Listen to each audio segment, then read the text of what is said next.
pas détester les hommes et espérer avoir des relations saines avec eux. C'est absolument contradictoire et pour autant on le voit partout. J'ai moi-même fait partie de ce paradoxe alors que j'avais profondément envie d'une relation saine, profonde, où je puisse être 100% moi-même, où on prenne soin de moi, où on me traite comme une reine. Et pour autant, à l'extérieur, ce que j'affichais, c'était un dégoût, une haine et quasiment un rejet total des hommes. Et ce pour de très bonnes raisons d'ailleurs. Je ne dénigre absolument pas ça parce que je sais pourquoi j'y étais et je sais pourquoi toi aussi t'es peut-être dans ce paradigme-là. Mais pour autant, ce que j'ai envie de te partager aujourd'hui, et c'est ce qui a changé ma vie et changé la trajectoire de mes relations, c'est le fait de me rendre compte qu'on peut pas vouloir quelque chose en le détestant. Donc aujourd'hui je m'adresse à toi qui a envie d'une relation absolument incroyable, mais qui pour autant tu sens que tu réussis dans plein d'aspects de ta vie, quasiment tous les aspects de ta vie, tout le monde te dit que t'es brillante, etc. Mais pour autant les relations ça semble être le point qui coince et qui te frustre parce que malgré tout, quand tu vas passer les posts de tes collègues, de tes amis, etc. en couple, en week-end amoureux, en lune de miel, ça te fait quelque chose parce que toi aussi t'aimerais pouvoir vivre ça. Toi aussi t'aimerais que lorsque tu rentres à la maison, il y ait quelqu'un qui soit là, qui t'attende ou qui arrive bientôt,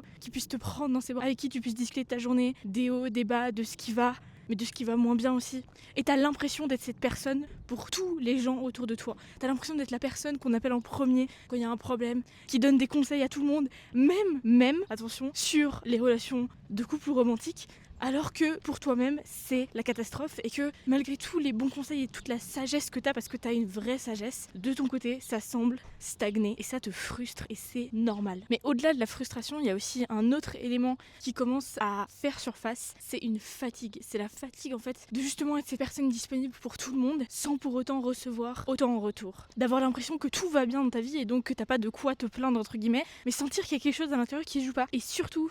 malgré l'envie d'avoir une relation absolument incroyable, profonde, tu puisses être 100% toi-même, être terrifié à l'idée de redonner ta confiance, de redonner de la place à quelqu'un dans ta vie, avec le risque que tu puisses être déçu à nouveau, que tu puisses être blessé à nouveau, ce qui paraît inconcevable parce que tu te dis qu'une fois de plus serait peut-être la fois de trop. Mais si t'as cette peur de refaire confiance, d'être blessé à nouveau, c'est pour une bonne raison et on en revient exactement à ce que je disais au début de la vidéo. Si justement t'as ce rejet des hommes et de pas vouloir t'en approcher presque, d'avoir à la fois envie qu'ils fassent partie de ta vie, mais à la fois pas du tout, c'est pour une très bonne raison. Et en réalité, si justement t'en arrives à ce point où tu te rends compte que ça peut pas continuer comme ça, que c'est pas normal, que tu te sens tiraillé entre la peur de redonner ta confiance, de te réengager dans une relation et l'envie de l'autre côté que ce soit le cas, la première étape, c'est pas de te demander comment attirer l'homme de ta vie, comment attirer une relation saine ou je ne sais quoi. La première question à te poser, c'est comment est-ce que tu peux construire la meilleure des relations possibles avec toi-même. Et ce que j'entends par là, c'est que bien que maintenant t'es probablement une confiance en toi relativement correcte, t'es pas terrifié à l'idée de passer du temps seul, etc.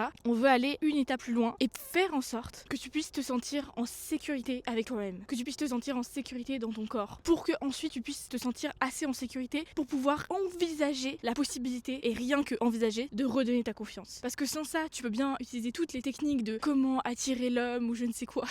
Enfin, je sais pas, j'ai vu des vidéos l'autre jour sur YouTube, ça m'a scandalisé qu'il y ait des sujets comme ça qui circulent. Enfin bref, parce que c'est pas la question à se poser en premier. La question à se poser en premier, c'est comment est-ce que toi tu peux te sentir en sécurité dans ton corps, avec toi-même, avant d'envisager de te relancer dans une relation. Autrement, tu continues de vivre le même cycle. C'est-à-dire que t'as peur d'entrer dans une relation, tu le fais quand même, t'arrives ultra méfiante, c'est-à-dire que tu te montres pas 100% tel que tu es, tu gardes certaines parts de toi cachées, t'oses pas vraiment tout dire. En fait, clairement, t'as une armure, tu portes une armure pour pas que l'autre personne risque de te blesser à nouveau. Et de ce fait, tu te coupes des bases même qui font et qui permettent de créer une relation saine. Couper ce cycle, pas une question justement de technique de manifestation ou je ne sais quoi, c'est une question de créer assez de sécurité dans ton corps pour que tu te sentes capable, si ce n'est un minimum, de t'ouvrir un petit peu à l'autre. Et si tu veux en savoir plus sur comment créer de la sécurité dans ton corps et dans ton système nerveux avec les bases scientifiques qui vont là derrière, parce que là je t'ai fait plein de blabla, c'est super, mais encore faut-il comprendre et savoir comment le faire, tu peux regarder la vidéo qui aura juste ici à côté où je t'explique exactement 6 méthodes qui vont te permettre de créer suffisamment de sécurité dans ton corps pour pouvoir ensuite rien que t'ouvrir à la possibilité de redonner ta confiance et donc de créer